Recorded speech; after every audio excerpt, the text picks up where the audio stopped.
ბათუმის ხელოვნების ცენტრში დღეს გაეტანა დონიცეტის ოპერა ლუჩია დი ლამერმური კიდევ ერთხელ დაიდგა. ამჯერად წარმოდგენა საქართველოს კულტურის მინისტრი მოადგილეებთან და მრჩევლებთან ერთად დაესწრო. მინისტრის განცხადებით ოპერა შესაძლოა ივნისში ესტონეთში გამართულ საოპერო ფესტივალზეც დაიდგას. ვიზიტის ფარგლებში საქართველოს კულტურის სამინისტროს დელეგაცია ბათუმის ზაქარია ფალიაშვილის სახელობის მუსიკალური სკოლის 11 წლეთს და მელიტონ ბალანჩივაძის სახელოვნებო სამუსიკო სკოლასაც ეწვევიან და საანგარიშო კონცერტებს დაესწრებიან. შეხვედრები დაგეგმილია ქობულეთის რაიონშიც.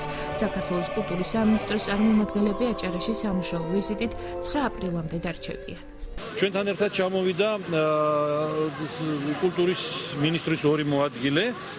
ერთ-ერთი მათგანი ბადრი ბაგრატიონ გრუზინსკი დარჩება დაახლოებით 1 კვირის განმავლობაში და სამუსიკო სკოლებში მან ჩამოიყვანა ცნობილი მუსიკოსები, ცნობილი მომღერლები და ატარებენ მასტერ კლასებს. ეს არის ერთ-ერთი ჩვენი ვალდებულება, რომელიც ბოლო წლებში ავიღეთ კულტურის სამინისტრომ და ჩვენი პრიორიტეტი, რომ რაც შეიძლება ხშირი შეხვედრა, მასტერ კლასები დონის ამაღლება საქართველოს ყველა რეგიონში. პატივი დაგდო საქართველოს კულტურის სამინისტრომ ჩამოვიდეთ მთელი შემადგენლობით.